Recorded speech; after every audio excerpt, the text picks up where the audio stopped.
Mousesports tied the set at 1-1. Thank you so much. Yeah, 1-1. They touched on it as well. Simple strategy going for those dragons. Although I feel like it is not that simple as it seems. Okay, it is now at the end with those 5 dragons, but you got to get those team fights. You got to get the vision control. So what did they do right? It felt like an emergency strategy because they were sinking at the point, like because they were behind in the early to mid game. They couldn't really get anything done, but somehow they snuck one dragon, second dragon. So they kept sacrificing gains other parts of the map rather, and then just kept going for the dragons. And yeah, just bad preparation from Dignitas EU. I can understand maybe once or twice, but like 3 times in a row they get caught around right before the dragon. It was kind of obvious at the end. I gotta also look at this team comp and nice. No, obvious. The jungle. Come on, guys. Come on. No puns involved. Jesus Christ. Serious here. The Tom Kench pick. I don't know, man. I don't know. 3-0. Dude, it worked in lane.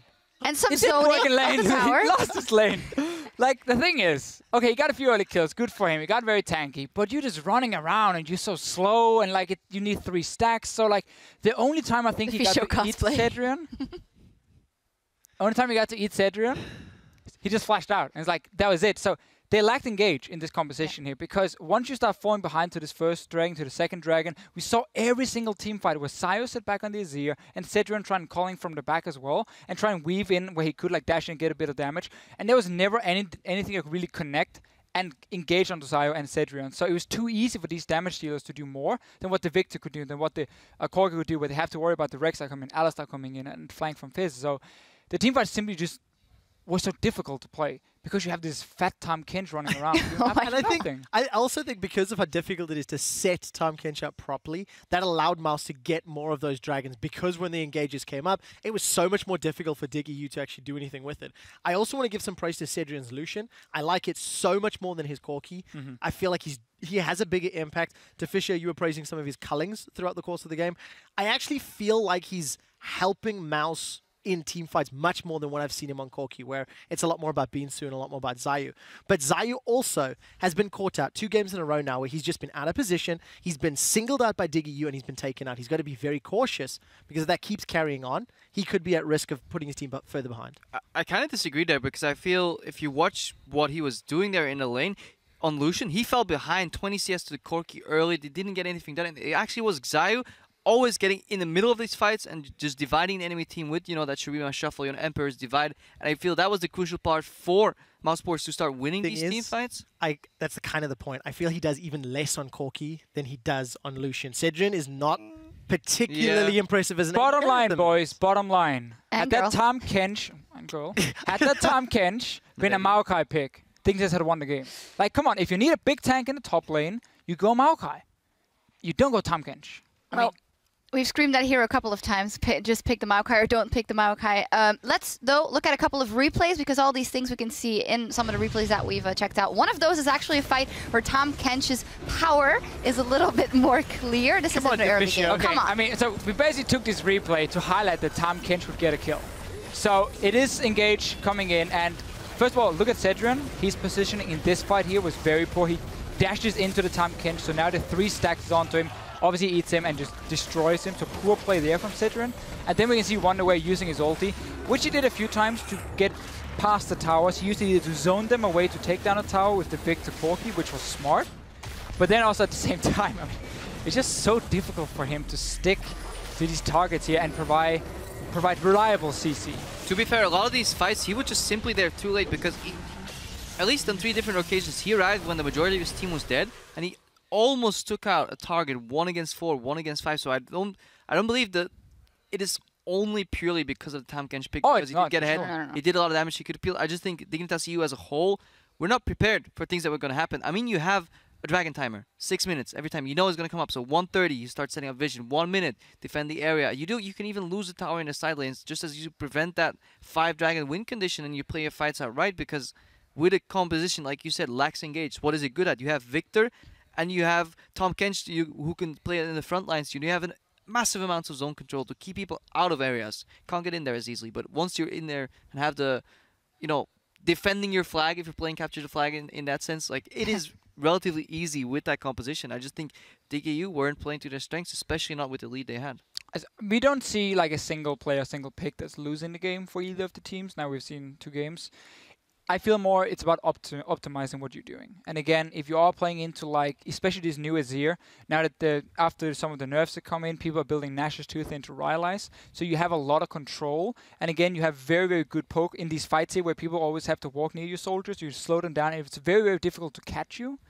You need to lock in some sort of hard engage then if you want to deal with it, unless you're playing this game where if you don't win the early game and you don't get to set up these sieges with the zone control, you simply cannot properly team fight. So you need a champion that could teleport behind the Azir and catch him out somehow. If only that would exist. Yeah. Go Maokai, get home guard, and TP in behind him. Maybe as a final thing, you talked about optimizing your picks and then team fights. Let's look at the game-winning team fight, Dragon 5 again for Dignitas EU with the Lucian. And let's look at the positioning because we've been talking about is it a good game from him or not. And the Alistar engage. Beautiful. Yeah, just to take note, this is the second game we've gone to Aspect. Only 4 out of the previous 34 games have had Aspect of the Dragon. And I think both of these teams are tunneling this series exceptionally on that. I like the flank from Binsu, despite connecting Chum the Waters, he's not tanky enough. Unlike the previous game where we saw Fizz going a bit uber tank, he wasn't able to commit. And yes, Sidrin ends up getting caught here, but the moment he comes out, flashes, peels for safety. But this is Dignitas EU overstepping their boundaries instead of just starting the Dragon. They go too far forward and they step into Xayah's range. They can simply kite backwards because they have more area to play with.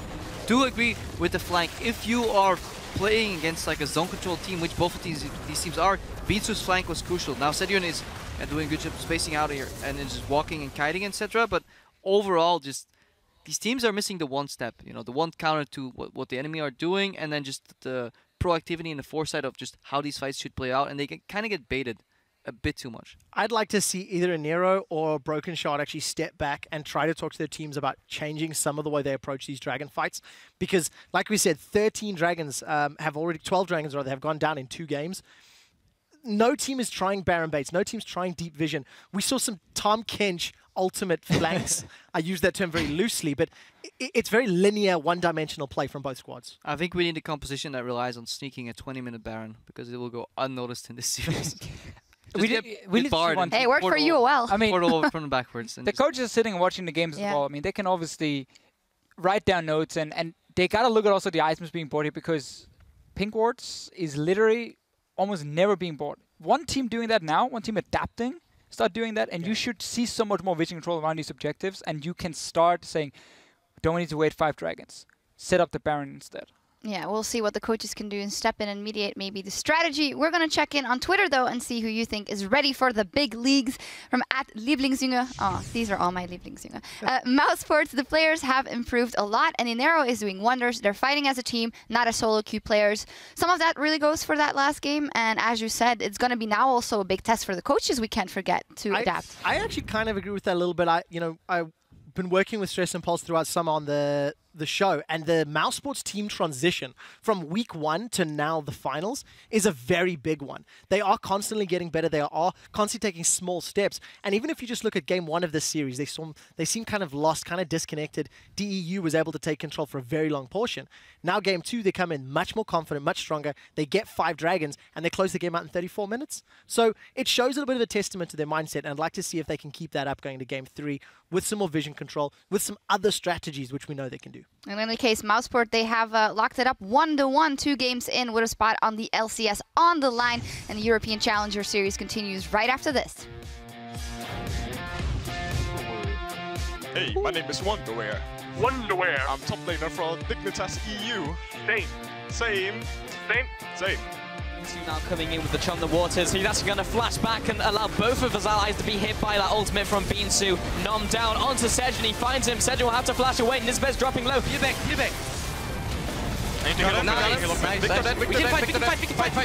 Get obvious. I need help. Get one away. Mouse will be taking game 2 in this best of 5 up against Team Dignitas EU to even up this series to 1-1.